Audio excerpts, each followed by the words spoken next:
এটা হচ্ছে গণভবনের দেয়াল।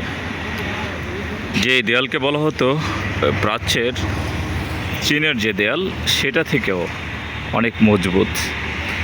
জুলাই আগস্ট গণ অভ্যুত্থানে 5 আগস্ট শেখ হাসিনা পালিয়ে যাওয়ার পর এই দেয়ালের কি দরুণ দুর্দশা হয়েছে, সেটি না দেখলে কোনো বোঝার উপায় নেই। আসলে কত শক্ত এই দেয়ালটি, সাধারণ জনতার ক্ষোভের বহিঃপ্রকাশ কীভাবে ঘটিয়েছে এই শক্ত দেয়ালে।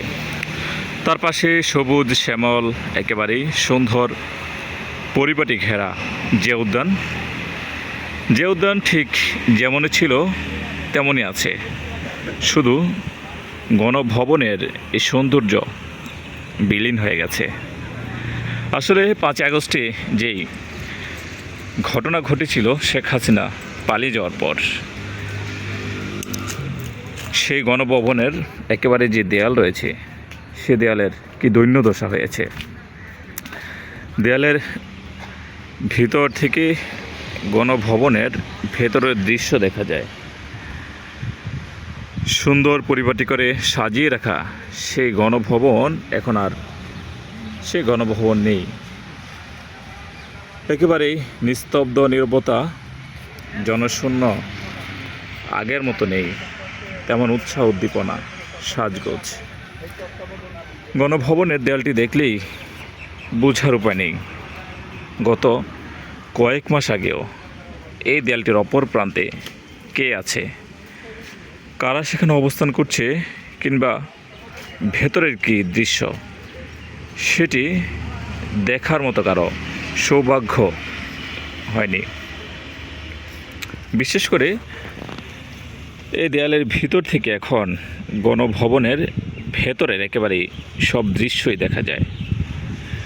গণভবনের মাঠ, একেবারেই পাশে লেক, সব কিছু এখন সাধারণ মানুষের সামনে ভেসে ওঠে। জৌলুস নিয়ে দাঁড়িয়ে থাকা সেই গণভবন এখন আর জৌলুস নেই।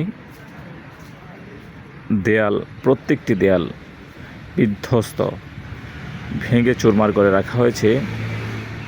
এবং আমরা দেখছি যে দেয়াল গড়ে তোলা হয়েছে, সে দেয়ালের ভেতর কিন্তু একেবারে শক্তভাবে প্রাচীর তোলা হয়েছিল। সেই প্রাচীরও ভেঙে এখন গণভবন দৈন্যদশা নিয়ে দাঁড়িয়ে আছে। কখনো কল্পনা করা যায়নি এই গণভবনের এমন দৃশ্য ফুটে উঠবে কখনো।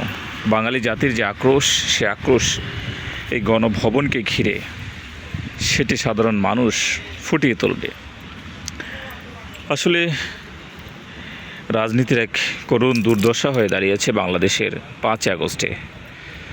গণভবনের পাশের যে জিয়া উদ্যান, এগুলো একেবারেই পরিত্যক্ত অবস্থায় হয়ে পড়েছিল।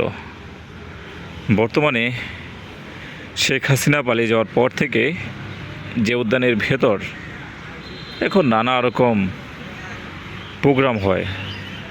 রাজনৈতিক দল বিএনপি এখন নানা আয়োজন করে বিভিন্ন জায়গায় যে উদ্যানের পরিপাটি করে তোলা হয়েছে, কিন্তু অপর প্রান্তেই থাকা গণভবন একেবারেই নাজুক অবস্থায় পড়ে আছে। কেন হলো এটি? বাঙালির রাজনীতিতে স্বৈরাচার পতনের ঘটনা এটি প্রথম নয়, তার আগেও ঘটেছে। তবে এবারে স্বৈরাচার পতনের যে ঘটনা, দৃশ্য, সেটি একেবারেই ভয়াবহ আকার রূপ নিয়েছিল।